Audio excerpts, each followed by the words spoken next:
ఒకప్పుడు కోట్లలో హీరోయిన్స్ పారితోషికం తీసుకునేవారు.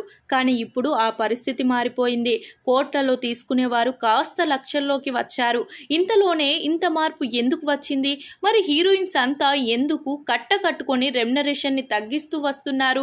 మామూలుగానే గొంతెమ్మ కోరికలు ఎక్కువగా కోరుతూ ఉంటాయి హీరోయిన్స్కి. అలాంటి పరిస్థితుల నుంచి సడన్గా ఇంత మార్పు ఎలా సాధ్యమైంది అనేది అర్థం కాని పరిస్థితి. దీని వెనుక భారీ మరమ్మతులు ఏమైనా ఉందా అనే విషయం ఇప్పుడు తెలుసుకుందాం. సాయి పల్లవి లాంటి ఒకరిద్దరు హీరోయిన్స్ మాత్రమే తమ పారితోషికం విషయంలో క్లారిటీగా ఉంటారు. అందుకు గల కారణం ఓటీటీ రైట్స్ సడన్ గా పడిపోవడమే. నాన్ థియేటికల్ సినిమాలకు ఎంత అడిగితే అంత రెమ్యునరేషన్ ఇస్తూ వచ్చారు మేకర్స్. కానీ ఎప్పుడైతే ఓటీటీ డౌన్ అవుతూ వస్తుందో అప్పుడే హీరోయిన్స్ కూడా రెమ్యునరేషన్ డౌన్ అవుతూ వచ్చింది.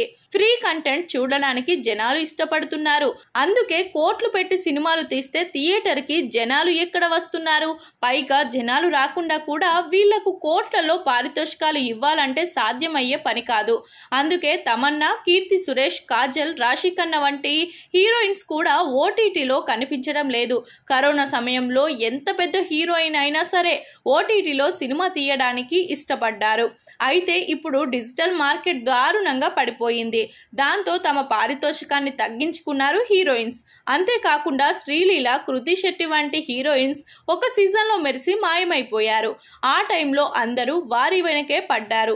ఇక సమంత నుంచి తమన్నా వరకు వారి పని అయిపోవడంతో వారికి అవకాశాలు లేవు. వారికి మార్కెట్ అంతకన్నా లేదు. దారుణంగా రెమ్యునరేషన్ డమాలంటూ పడిపోయాయి.